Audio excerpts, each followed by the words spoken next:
The S&P 500 daily chart with the bands switched on. You can see the Bollinger Band continues to widen between the upper and the lower band after this squeeze, and the channel 3 high and upper Stark band are right traveling together around the 4960 area, and with lines switched on, there are no ongoing supply lines to the upside, just ongoing demand lines to the downside.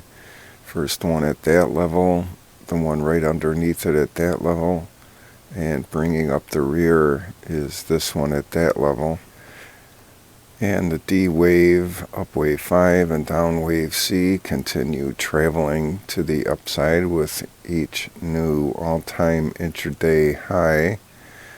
And price would need to get below this low before the D wave, up wave A and D wave, down wave 1 get a chance to print.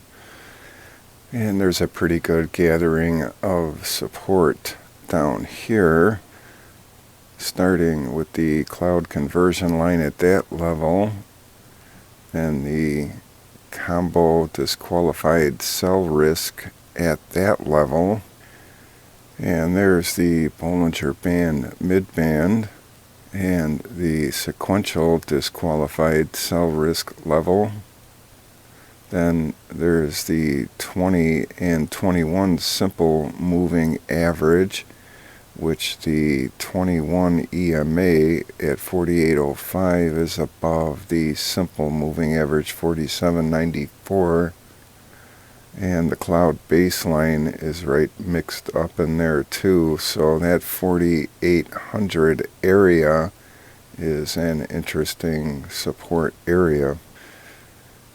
And today is the day that the combo and sequential sell setup 9 end count could print at the end of the day today, with a close above this close 4868.55, and that would put the floor as far as the TDST sell would be at this close 4739.21, so a new floor where the current one is down here at 4347.35 for the sell TDST major support.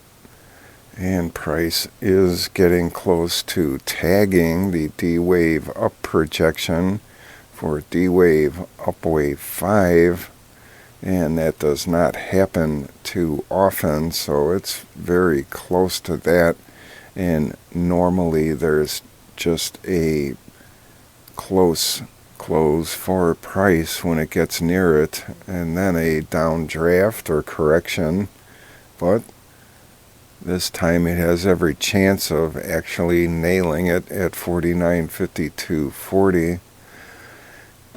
And there are many levels that could become qualified and confirmed today, as many of them have qualified status, with this up close followed by a down close followed by an up close above all the levels in question, starting with this relative retracement up 4 and the combo and sequential sell risk levels. This up magnet level going back to the October 2022 close, and this aggressive and variable aggressive combo sell risk level, and there's the sequential and the combo sell risk levels. So to get all those levels qualified and confirmed for end of day today, there must be an open higher than this close, tick higher than this high, and close higher than the close for this bar on the 29th, all happening today on the 30th. And price in the pre-market hours for the S&P 500 at 6:21 a.m. on the 30th is 49.24, and just 4 points away from opening higher than the previous close. And somehow, I can't explain how, the sequential cluster cell countdown printed a 14, so we're really in a strong uptrend here, and that's not supposed to print. The combo cluster cell countdown is on 12. The sequential cluster cell countdown 13 has printed, and this is the one we pay attention to. Like I said, I don't know what happened here, but the sequential cluster cell countdown 13 has stopped here.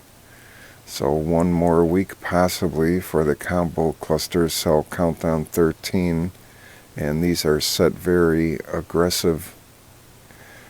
And in the S&P 500 weekly chart with all these sequential and combo sell risk levels, you can see that the sequential cell setup for recycle count is at 14.